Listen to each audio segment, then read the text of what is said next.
Update 35 is finally live on the LOTRO servers, and it comes with absolutely massive patch notes. But as always, in this video I'm gonna go through all the new changes. As soon as you log into the game, you should have received mail giving you a quest to help out in a reimagined Karn Doom to help kill the evil once and for all. The quest will tell you to go to Brawler, the place I am at right now, and currently the only ways to get to this place is Ghynghyn near Esteldin, Rivendell. Swift travel will take you here to this little hub. If I open the map, you can see that the little hub that I'm in is Brawler, and this is the reimagined Karn Doom, where all the new instances take place. With this update, we get 3 new instances. Sagroth, which is a 6-man, Santlor and Tauriskar are both 3-mans, and soon to come, in a few weeks probably, we're getting the brand new raid. The instances can be played on Tier 1, Tier 2 and Tier 3 currently, with Tier 4 and Tier 5 releasing later. In this new area, there's a bunch of quests, and all of these quests are basically dailies for your instances. Either kill some stuff or pick up some stuff, and every single daily will give you a reputation with the Stewards of the Iron Home, legendary item experience, and the new Sarskilinan tokens. There's also a small Angmar Reborn storyline that people can experience. And if we move over here to the tent, Mural has a daily and a weekly. The daily quest, the Fight for Karn Doom daily, all you need to do to complete this daily quest is complete one of the 3-mans or the 6-man, and the weekly quest requires you to do this daily 4 times in order to get all of these rewards. So that's the new area in a nutshell. Lots of dailies for the instances, a little storyline with Soul Talk, and daily and weekly wrapper quests from Mural. You can also barter some pets from Mural. They require Tier 2 completion of the 6-man and Sarskilinan tokens. And the Quartermaster of Gwethrina's Grumok has some housing items you can barter for. There's also a return guide, muster skill as usual, and some cosmetics here as well. The only problem is you need Tier 1 completion of the raid, and the raid is not out yet, so that's kind of awkward, I think. But once you complete the raid in Tier 1, you're able to get these items. And finally, the brand new gold necklaces. So this barter requires Karn Doom lump of twisted silver. I believe this will drop in the new raid when the raid comes out. And to get your gold necklaces, you would either have to trade your delving necklaces, or you can get the teal necklaces from the new raid. And with those teal necklaces and a lump of twisted silver, you can then upgrade into your gold necklace. The last homely house in Rivendell has seen a makeover inside. We're gonna go inside and take a look at the brand new last homely house. As soon as you enter, you can already see signs of the new makeover. Looks really nice. And if people want to take a closer look, just go to Rivendell and go inside the last homely house. Looks really good. For the Beorning class, we have a few notes. First off, if we look at the third set bonus in yellow line, Beorning, Brimbeorn's strength makes Hearten gain increased healing on your target that you mark. We're going to go ahead and try that right now. I'm going to heal myself without the mark. Hearten healing is like this. I'm going to mark myself, wait for the cooldown of Hearten, and if I heal myself with Hearten, you can see now that the Hearten changes the icon and the hot is stronger. So this was a bug that has now been fixed. Another change that's in the notes, but I've covered it before, it's already been live for quite a while. The Beorning traits Desperate Shout.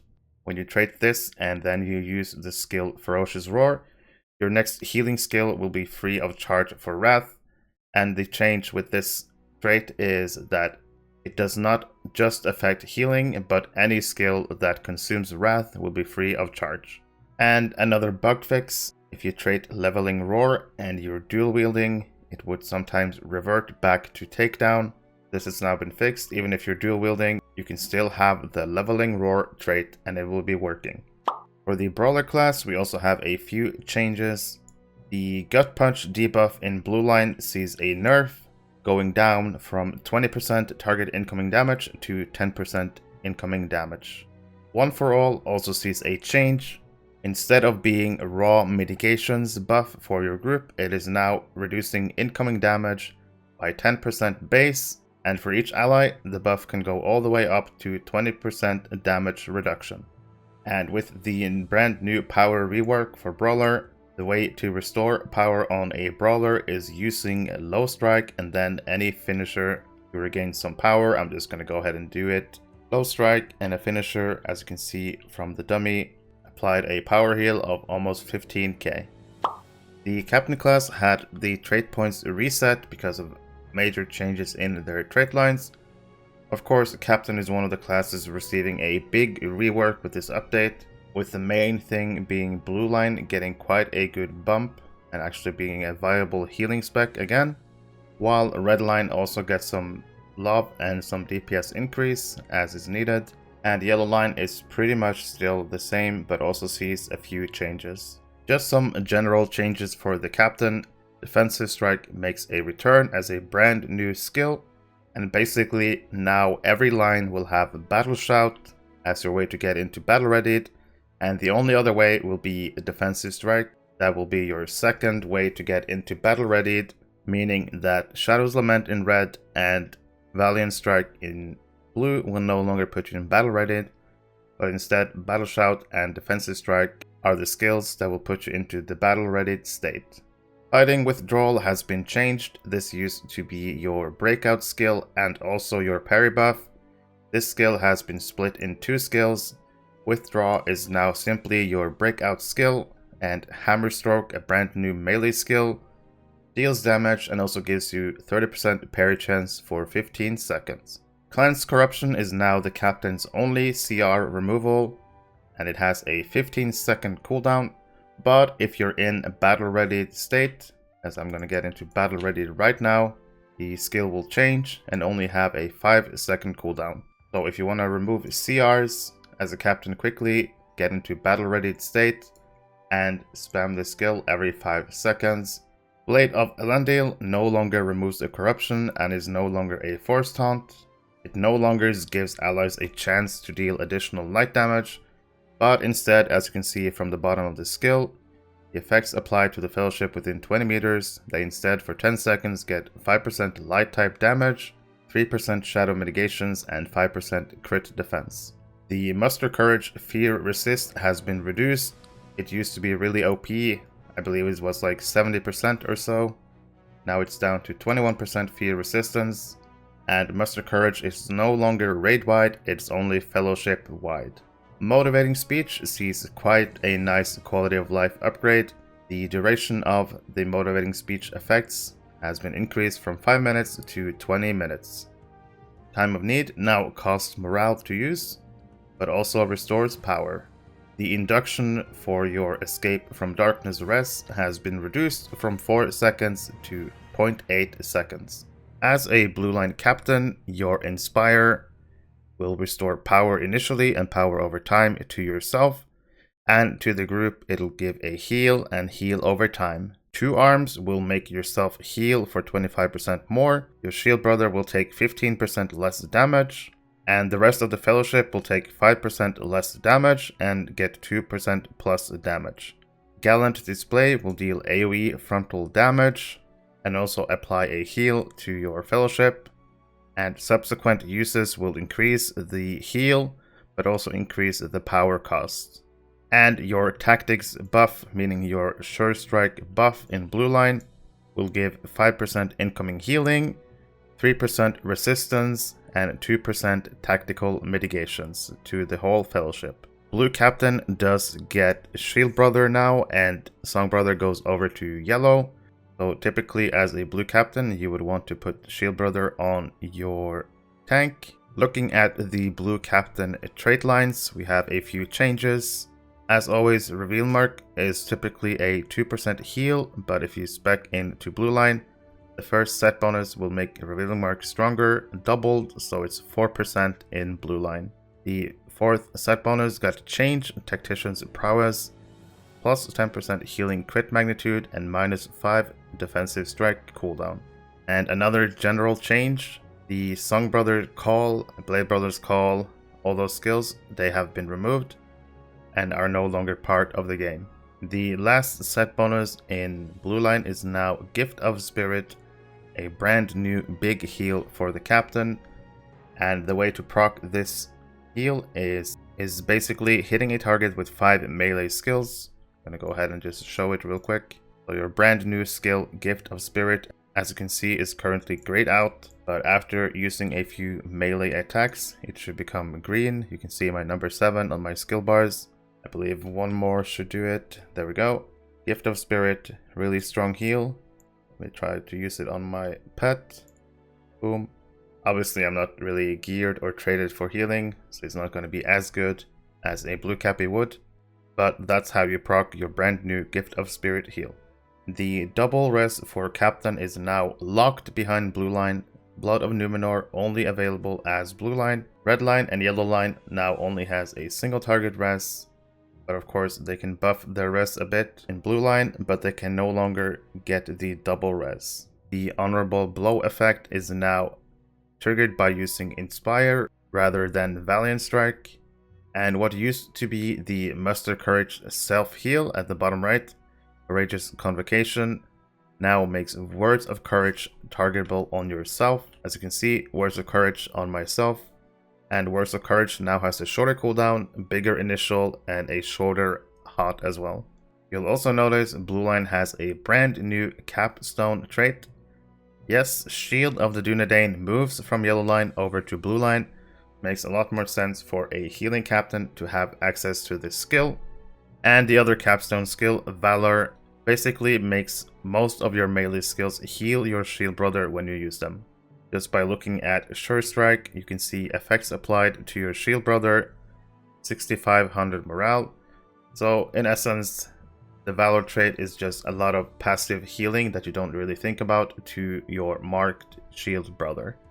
Valiant Strike no longer interacts with your battle states and is now simply a healing skill you can use whenever you want to use it. The blue cappy banner sees a buff. It now heals morale every 2 seconds, but the duration on captain banners in general is now only 15 seconds, but the heal is now a lot better for the blue captain banner. Reform the Lines still has its old effects, but now when you use Reform the Lines, it will now make your whole fellowship behave like as if they were your shield brother target for 10 seconds. And the cooldown of this skill has been reduced to 2 minutes. As a red captain, using Inspire will put a 5% damage, minus 3% all skill inductions, minus 10% attack duration, minus 5% power cost on yourself and your blade brother, and for the rest of your allies it will give a 3% damage buff, as well as restoring power initially and over time for everyone in your fellowship. And your 2 arms as a red captain will make yourself and your blade brother deal 15% more damage, and for the rest of your fellowship 5% more damage and 2% outgoing healing. Gallant Display in red deals pretty big AoE damage, and subsequent uses will increase the damage and also the power cost. And the red line tactics buff, as we can see here, the Sure Strike buff, will now give 5% damage, 2% critical hit chance, and minus 5% attack duration. We have a few changes in the red line traits. The top set bonus in red, Readied Blade, now gives 10% melee damage. The 4th set bonus in red, Lacerate, now causes your Grave Wound to spread your cutting attack bleed, and Shadow's Lament will spread the Grave Wound bleed. So Red Captain now has 2 ways to spread different bleeds. Oathbreaker's Shame now has a brand new cool icon, and the duration of Oathbreaker's Shame is now set at 15 seconds. The Master of War trait now gives critical hits with Inspire, will grant you and your blade brother 25% critical chance for 5 seconds. The Arterial Strikes trait in the middle of red line now requires 5 points to max out, but the critical chance is increased to 5%. The Heightened Allies trait has been moved to the 2nd rank in red line. It now increases your Herald and Archer damage and gives them more mitigations. The Impactful Blows has been increased to a max of 10% from 6%. As noted before, Captain banner durations is now only 15 seconds. Still a 1 minute cooldown, but the duration is much shorter, only 15 seconds for your Captain banners. And quite possibly the biggest news for Captain is that they gain a toggle skill called Stand Alone. As you can see, this skill is grayed out right now. This is because I have a Blade Brother. I turn off the Blade Brother and Stand Alone becomes available. Basically, toggling this skill is when you want to forego some group buffs and instead focus on your own DPS output. So if you're a Captain questing alone in landscape, or if you're just doing a 3-man or 6-man and want to do some more DPS, or even in a raid, Stand Alone is the trait for you. So basically what Stand Alone does, other than giving you these mastery stats, as you can see, it will change a few of your skills, and we're going to look at them right now. Inspire Blade Brother changes into Inspire Self-Determination. 15-second cooldown, does a lot of damage, but the big thing is an 18-second buff with 20% more damage and minus 5% incoming damage. So you're basically having a full-time 20% damage buff if you use Inspire Self-Determination of cooldown. So that's already a 20% damage buff from just being in standalone.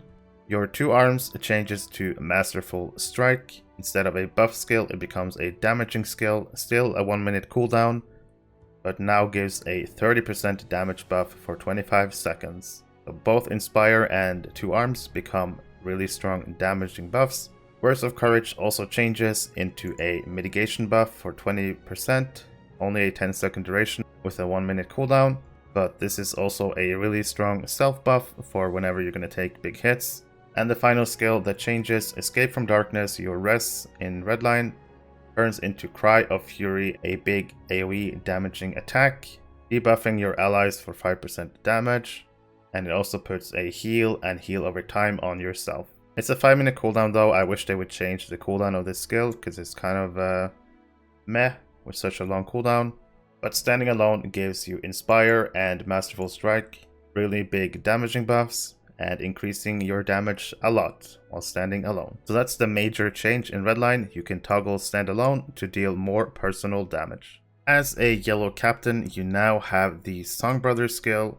Blue line gets Shield Brother, you get Song Brother, and typically you want to mark your healer with this skill. Using Inspire as a yellow Captain will heal morale on yourself and put a hot on yourself, and for your fellowship it will restore power initially and power over time. 2 arms as a yellow Captain will make yourself take 15% less damage, and your Song Brother will heal for 25% more, and the rest of your fellowship will take minus 2% incoming damage, deal plus 2% damage, and gain 3% outgoing healing. Gallant Display in yellow will deal AoE damage, it'll moderately increase threat and heal yourself, and subsequent uses will increase the damage and the power cost. And the Tactics buff in yellow line, the Sure Strike buff, now gives 2% physical mitigation, 3% parry chance, and 5% critical defense to your fellowship. Blade of Elendil in yellow line sees a change. Rather than taking less damage from your next attack after using Blade of Elendil, it will still remove Battle Hardened, but as you can see from the effect I gain right here, it lasts for 4 seconds after using Blade of Elendil, plus 50% outgoing healing and minus 25% incoming damage. The Defensive Blade trait now makes Defensive Strike reduce your incoming damage and give you more parry chance. I'm going to go ahead and use Defensive Strike, and as you can see, the effect's gain is minus 5% incoming damage, so don't forget to keep your Defensive Strike going. Shield Brother's Call sees a little bit of change. This skill now is like a mini SOD. Using it on an ally gives them minus 30% incoming damage for 7 seconds. And the trait Brother's Keeper in yellow will also transfer threat once the Song Brothers protection expires. The Exemplar trait sees some changes. It now reduces the cooldown of At the 4 and Strength in Numbers, no longer from critical hits but rather from normal hits. And At the 4, of course, is the new cooldown that's replacing Shield of the Dunedain. We also have a small rework to Noble Mark. The range is now 25 meters, There's no longer a damage over time effect bound to Noble Mark. The effect of Noble Mark now is your mark target has minus 3% critical hit chance, and whenever the enemy strikes you or anyone in your group, you will restore 3% of max morale and also get an incoming damage buff on yourself. Strength in numbers got a fix or a buff and is now a viable cooldown again. As a yellow captain, I would now advise start trading strength in numbers again. And like every other banner, the yellow captain banner has a 15-second duration for your incoming healing. And the brand new cooldown at the 4 replaces your Shield of the Dunedain spot. And this skill, when you use this skill, a 3-minute cooldown, will negate 50% of damage for 10 seconds. Once those 10 seconds are over, you gain a 100% melee damage. And your melee skills will now consume the stacks of at the 4 to restore your morale. This effect will last for 25 seconds or until you consume all the stacks of at the 4. So each melee attack after the initial 10 seconds will heal 5% until you consume all the stacks that you built up with at the 4. And when it comes to traceries for the captain, the Muster Courage Fear Resist sees a big nerf to the tracery, of course. It's been a bit too OP lately. And we have a few new traceries at the 4, the new big cooldown for yellow line. At the 4, melee healing increased. Should be a useful traceries for the yellow captain. We have in harm's way allied damage reduction and Noble Mark buff and debuff potency increase tracery. When it comes to the champion class, you now restore power every time you use Swift Blade or Swift Strike. Second Wind has been moved to tier 1 in blue for easy access if champions need this skill for power restore. Mighty Roar now inflicts physical damage and has been scaled up quite a lot. As you can see, it's a big damaging skill now. Bracing Attack is no longer a percentage based heal. Instead, it is based off your level and it will now just be a ratings heal. But if you play Blue Line Champion, Bracing Attack keeps the 25% maximum morale heal. And another quality of life change for Champion, your cooldowns now go off much faster. As you can see, for me popping all my cooldowns, it's now really fast instead of like the long delay and all the waiting between using the skills. Really nice quality of life change for the Champion. No major changes to Guardian. The Guardian's Ward will now restore power on use. We had some changes to the Hunter class as well. The trait points got reset because we have changes to the trait lines for Hunter. Endurance Stance now reduces range skill power cost by 20%, up from 10%. Press Onwards is no longer a percentage based heal, but it's still a great heal for Hunter to use. So it's still good, but now scales based off your level. Press Onwards also no longer restores power, but instead gives a 15% run speed buff for 10 seconds after using it. The Perseverance trait has had its ranks increased. It now goes all the way up to 25% on the Press Onward heal. Burn Hot now increases power cost instead of reducing it. Bow of the Righteous used to be in blue line, it is now in red line as a power restoring cooldown. Using this will restore power on every hit for 15 seconds.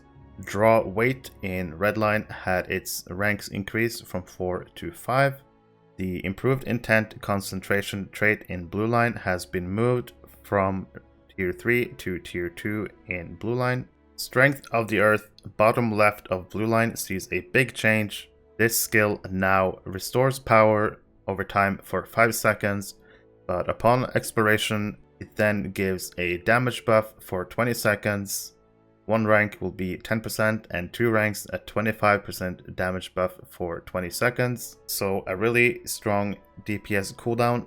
Deep into blue, you should be able to get it, but you're gonna have to give up the traits in yellow and some stuff in red line in order to go all the way down and get Strength of the Earth, the new strong cooldown for a Hunter. And for blue line, the final tier of Barrage cooldown has been reduced from 15 to 12 seconds. We also have a few changes to the Lore Master class. Waterlore now has an initial heal to it. Light of Hope or Beacon of Hope now has a 10-second cooldown and now takes every 2 seconds for 10 seconds. Share the Power cooldown is 20 seconds. Share the Power Fellowship is 45 seconds. For the Burglar class, we have 3 changes. Subtle Stab now restores power upon use. There's a bug fix on Provoke, where the Provoke buff would disappear immediately, but the Provoke buff will now stay until you use an attack. And the final change to the Burglar is the Double-Edged Strike and Flashing Blades AoE are now a frontal AoE with 5 base targets. So Flashing Blades and Double-Edged Strike are now a frontal as such, and such. No longer requires a target with the AoE. Instead, it'll be a frontal in front of your target. So a good quality of life change for the Burglar. We also see a few changes to the Minstrel class. Cry of the Wizard will apply its damage early in the animation rather than late. Coda of Fury restores power upon use. Major Ballad Resonance will restore power upon use. And if you trade into Pause for Breath, you can increase this power restore. Anthem of Composure is also another really good tool to restore your power. Cord of Salvation is no longer immediate. I can just show it right here. It's no longer immediate, but rather a fast skill. The Rune-Keeper class also sees quite a few changes to the class. In general, Fire, Lightning, and Frost DPS for RK had its damage increased by about 10%. Epic Conclusion had its damage increased considerably. Vivid Imagery and the Lightning Runestone had their damage reduced slightly. Vivid Imagery also got a radius increase from 6 to 7 meters. The Volcanic Runestone had its damage increased. Scribe Spark damage has been increased and now attunes 2 up from 1. Ceaseless Argument has its cooldown reduced to 0.3 seconds, and the skill execution of the skill has been sped up slightly. Static Surge now gives 1 battle attunement when used. The base proc chance for Static Surge has been increased from 10 to 20%. There's also been some fixes to the AoE for Static Surge. So when you're using the skill, it looks like you're hitting the stuff that you're actually gonna be hitting. Cross skills for Rune-Keeper no longer changes your attunement, and if your attunement is built towards damage or towards healing, the higher it gets to either side, the more damage your frost skills will be dealing. Closing Remarks will now increase the critical chance of Epic Conclusion, and you can no longer proc Thunderous Words, Harsh Debate, or Closing Remarks while Aftershock is active. Aftershock is the effect that while you have Closing Remarks and then use Epic Conclusion will give you the Aftershock effect for 10 seconds. But during Aftershock you can no longer proc these 3 different buffs. Scribe a New Ending, your RK Clear skill now attunes 2 towards neutral. Shocking Touch attunes 1 towards the center. Armor of Storm or Armor of the Elements now attunes 4 towards the center, and the bubble has been increased considerably. The Seething Truth set bonus in Redline causes fire skills to restore power per battle attunement. Prelude of Power can now only restore power to yourself, not to your target.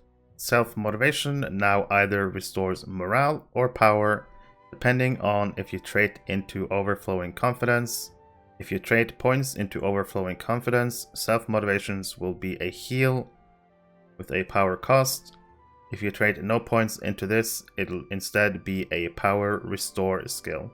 Sustaining Bolt will now always restore power upon use, and the Sustaining Bolt heal is now increased if used with CNR. And while CNR is active, Shocking Words become a small AoE around your target, and the damage reduction from CNR has been removed. Instead, you gain a small lightning critical chance bonus. The other class that sees a big rework is the Warden class. Trait points have been reset. Yellow line is now a utility line, while you can be a red DPS Warden or blue tank Warden. First thing I'm going to mention is Gambit Chains and Advanced Technique. Basically, using any 4 Gambits will complete a chain and give you 1 tick of Advanced Technique. You can get up to a max of 3 Advanced Technique, and Advanced Technique are used to cash out on your cooldowns to make them stronger than without Advanced Technique.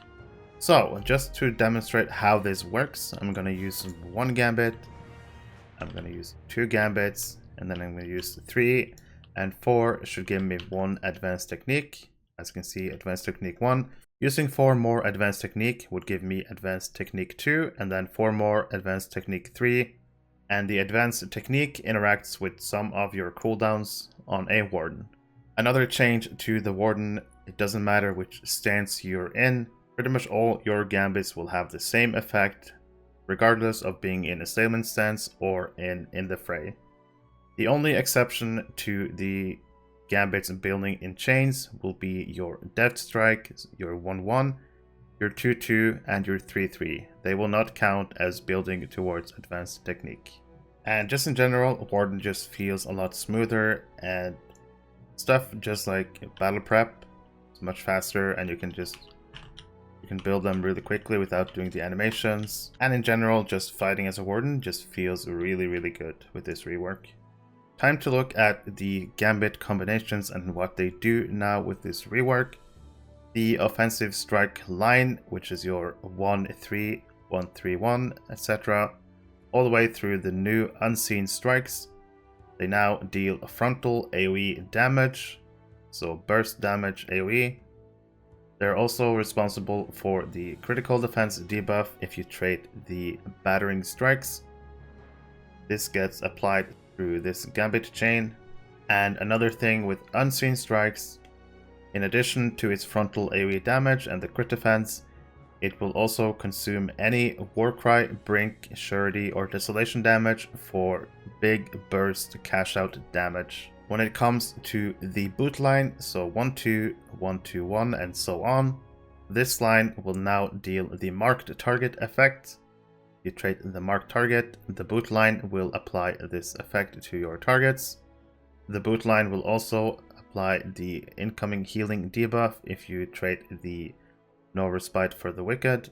But other than that, the boot line is a single target burst damage line, and at max rank, the new Cauterizing Steel Gambit will cash out any power attack, mighty blow, or unerring strike damage over time effects for big burst damage.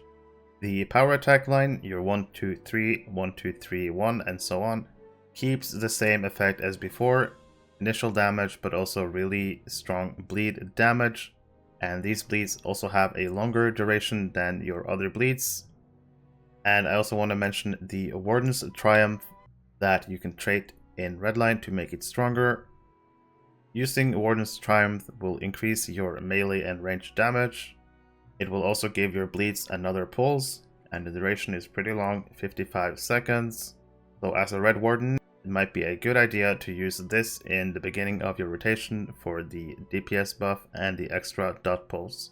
Another thing to mention before moving on, all Gambits do the same effect regardless if you trade red or if you trade blue. The Gambits will do the same effects regardless of your traits. Looking at your shield Gambits, the Persevere line, the 2-1, 2-1-2, and so on line. Persevere gives a 2.5% incoming healing modifier buff on yourself. Persevere, Safeguard, and Restoration all give initial healing and a hot on yourself, while Celebration of Skill is just an instant morale heal. Shield Up will reduce your incoming tactical and range damage and give you block rating. Readied Blade will reduce your incoming melee damage and give you parry rating. Shield Tactics gives you 5% tactical mitigation and critical defense.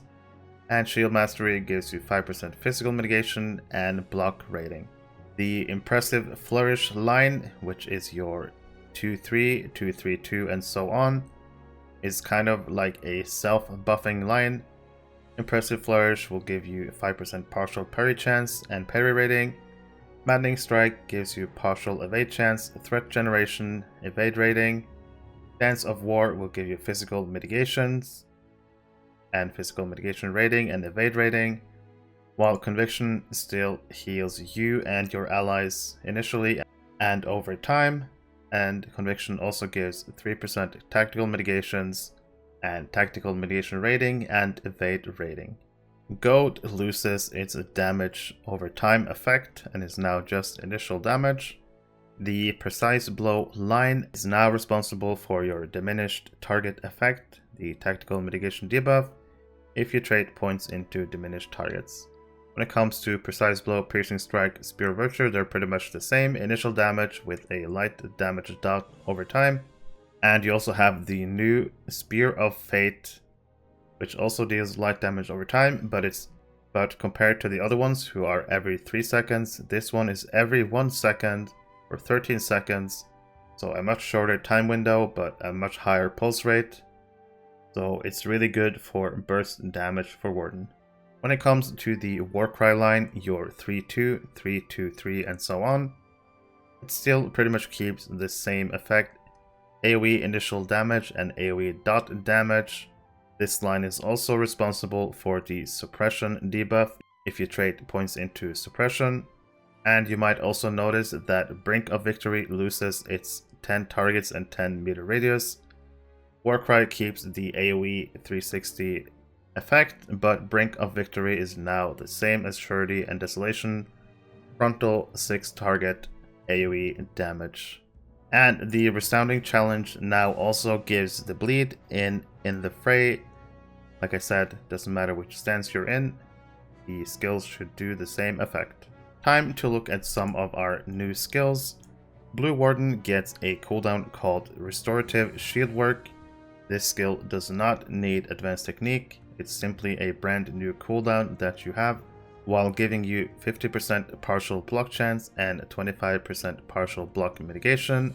The other effect of this skill, during a 10-second window, every time you get hit, you restore 10% of max morale. This can proc once every second, so pretty much over 5 seconds. You can proc this 5 times if you get hit quite often. So popping this cooldown gives you 5 charges of the morale heal. Every time you get hit, you heal for 10% max morale, and it can proc once every second. The next blue line cooldown to talk about is Desperate Combat. And as you can see from my skill bar, this is Desperate Combat, and this other skill is what Desperate Combat turns into. It can either be Desperate Spear, Desperate Shield, or Desperate Fist. When you use this cooldown, this skill, the other skill, will activate, and for 30 seconds, you can then use Desperate Spear, Desperate Shield, or Desperate Fist. The amount of uses over those 30 seconds depends on your Advanced Technique. Having no Advanced Technique built up gives you 1 use of any of these, but the more Advanced Technique you have built up to 3, will increase the amount of uses you get on this skill. And you might ask, how do you change this skill from Desperate Spear to Desperate Shield? I'm just going to demonstrate this right now.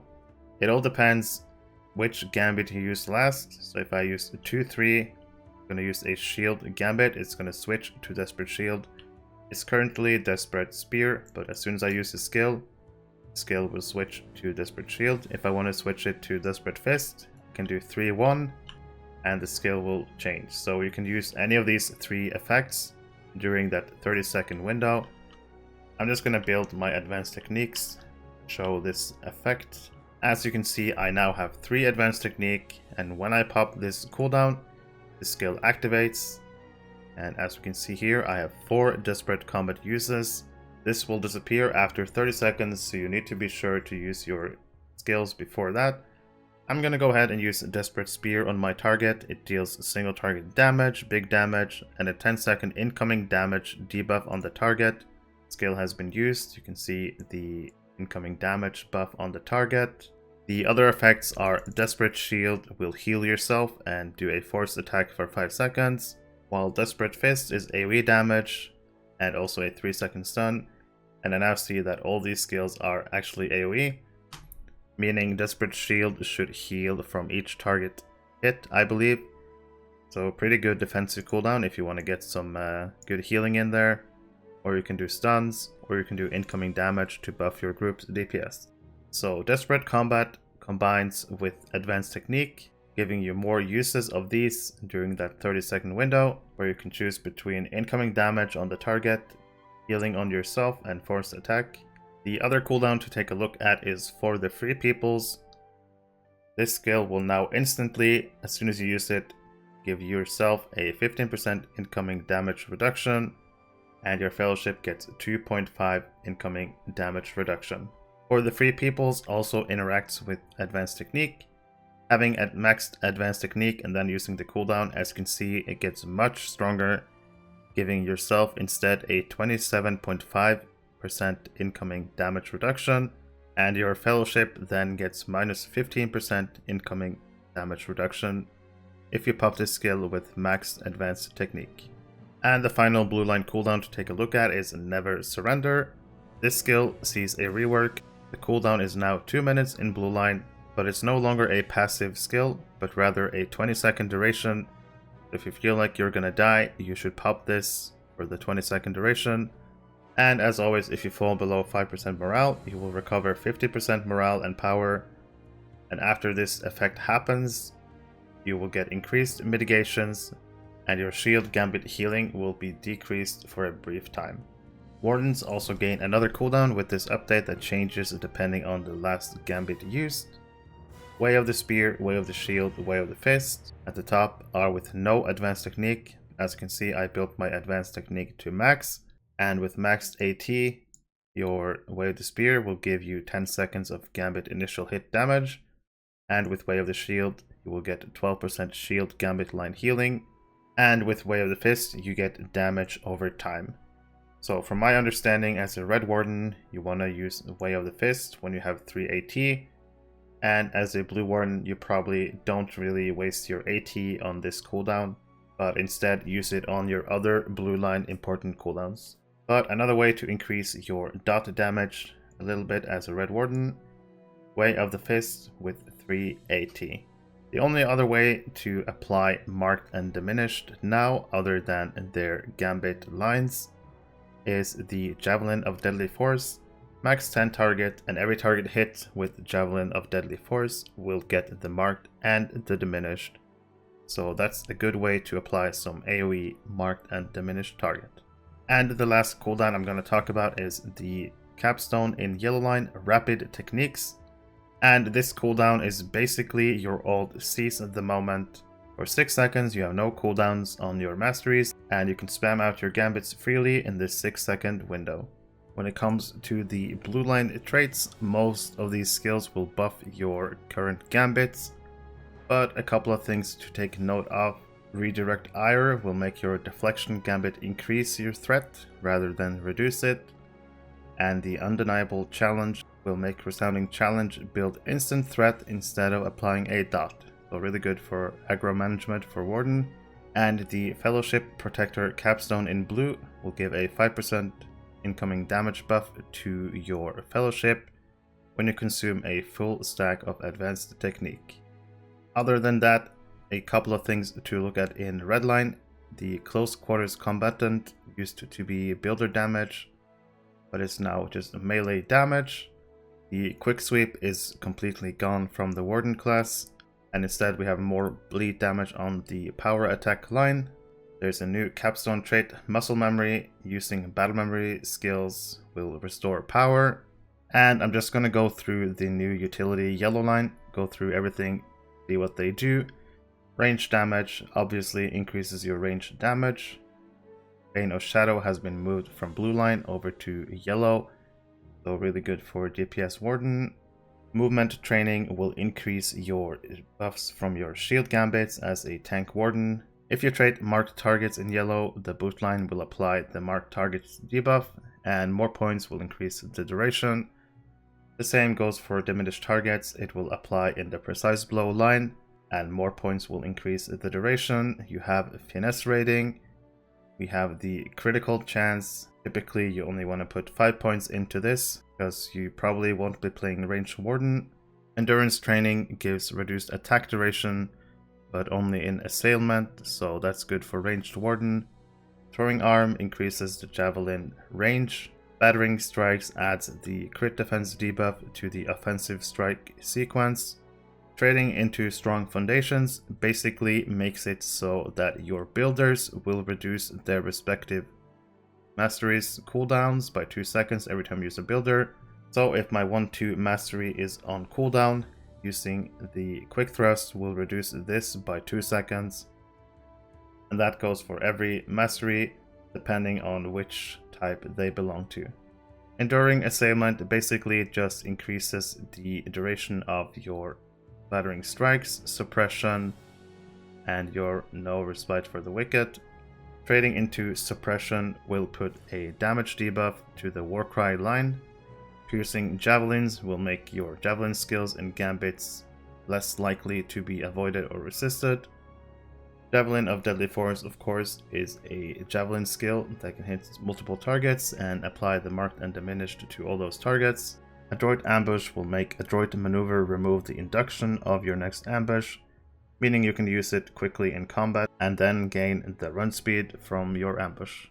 Snapshot makes your Gambit builders have a chance to reset your Javelin cooldowns. Fire Red Will is a buff you can apply to your Fellowship for 5% ranged and tactical damage and minus 10% attack duration. I think most Wardens probably won't be trading this, because you don't want to be a buff class, you want to be a DPS class. Maybe as a Blue Warden you could consider this, but I think probably not. And at the bottom we have Rapid Techniques, which we already looked at. Quite a few of the Warden traceries changed, and I believe we also got some new ones. I'm not exactly sure which ones changed, so instead I just took a screenshot of the ones that I know are new and the ones that I suspect are new. With this update comes new food as well. As we can see from the item treasury, we have 2 brand new recipes.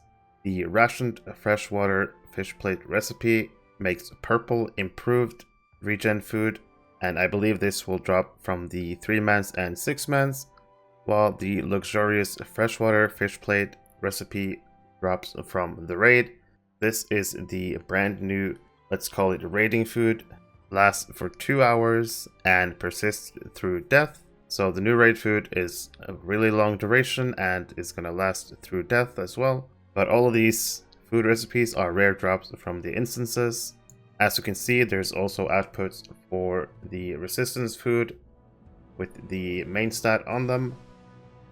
And you can also note that this food can be quickly eaten during battle. So this food you can eat in battle.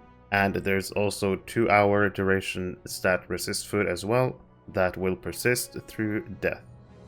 With this update, we also get some big changes to the damage, and I'm not going to spend too much time on this, but basically some damage buffs might have been saying that they're doing 30% more damage, when in reality they were only doing like 5% more damage.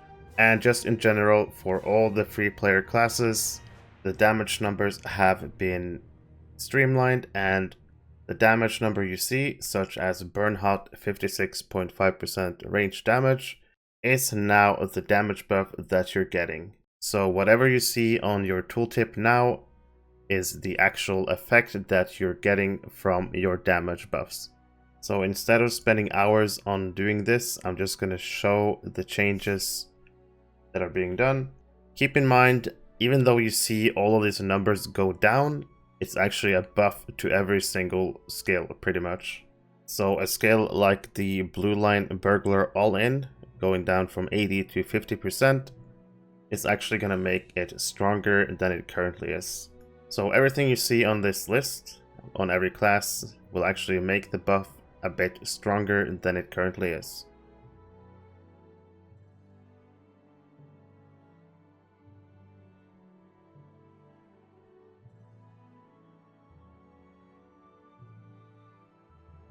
We also have the big power revamp in this update. As you can see, my power pool is now quite larger than it used to be.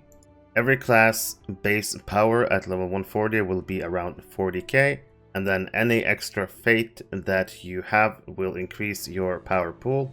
Of course, you can regen power faster in combat by eating regen food, but every single class has ways in their gameplay to help them deal with power, such as Bow of the Righteous for Hunter, but from my early days of experience with the power, it doesn't seem to be that big of an issue, but it's always in the back of your mind, something you have to consider. But so far, from what I've seen in game, in 3-mans and in 6-mans, I think the power rework has been done pretty well. With this update, we also get some delving changes. Delvings now go up to tier 12, and you only need 4 different kinds of delving stones to complete your delvings. If you want to do a tier 1, tier 2, or tier 3, you get the first delving zircon, and every stone basically covers 3 tiers of delvings. So if you want to do tier 12, you would get the delving amethyst. There's also 2 new weeklies for delvings. The first one is complete any tier of delvings 15 times, 250 writs and virtue XP. The other one is complete high tier delvings, so 6 and higher. Same rewards, 250 delving writs to help with your delving grind. Also, overall, delvings should also in general be easier. There's been some quality of life changes to how delvings work, and you should have a better time inside the delvings. We also got our first classic instances with the delving system, so school and library now have delvings. You can apply the delvings to the instance and complete it just like a normal delving. There's also a chance to get an extraordinary delving chest. This chest is more likely to drop from school and library, but can also drop from normal mission delvings. And this chest will most likely contain some good loot, such as a portent or maybe a lump of brilliant silver, etc. And a final note on delvings. The delving quests are no longer scattered all over the place, but rather instead in Andrath and in Clegor in Swanfleet. So 3 locations to get your daily delving missions done. There's also some noteworthy PvMP changes as well. As a free player, you now have a tutorial when you enter the moors. There's also a weekly quest, tier 1 and also tier 2 once you complete the tier 1. And as a free player currently, if you want to get your benefits of your Audacity, you will need to have PvMP armor in every jewelry slot and every armor slot. So gear that gives Audacity is required in every slot in order to gain the Audacity buffs. And because of this, the Ettenmoor's cloaks now have Audacity on them. Some other big changes: Grodris the Drake Matron now controls the Icendeep mine. As you can see, the creep side are the last to have killed Grodris. They now get the benefit of the buffs for 6 hours until Grodris will reset and the players can fight to kill her again. There are now opposing quests to kill a raid boss enemy NPC. General Meldon will patrol the streets of Horhallow, and Tyrant Bursgoth will patrol in Grotham. Thank you for watching. Please consider subscribing to help out the channel, leave a like, join my Discord, and I'll see you in the next one. If you're playing or looking to play Lord of the Rings online, there is one place you need to be. The Ghyniverse is a community Discord server for the game Lord of the Rings Online. In this server, you'll find anything from giveaways. There's also a frequently asked questions channel that I would recommend checking out first. You'll be able to see when I put out new YouTube videos, whenever I stream. You can also ask for the streamer role, and you'll be able to post your own streams in this server for everyone to see. There's currently over 5,000 members in this Discord, and it keeps growing. You will also find discussion channels about the game, LOTRO. You can ask any questions in the help channel. There's discussions for every single class in the game and PvP. But one of the best things about this server is the best in slot items section. In this section, you can find trait lines for every single class. You will find screenshots of the current best gear being displayed. In this channel, you'll find charts showing what stats you need for your characters, mitigations, mastery crit, finesse, but you'll also find useful information about drop rates in different instances. I hope you will consider joining my server, and maybe one day I'll see you in Middle Earth.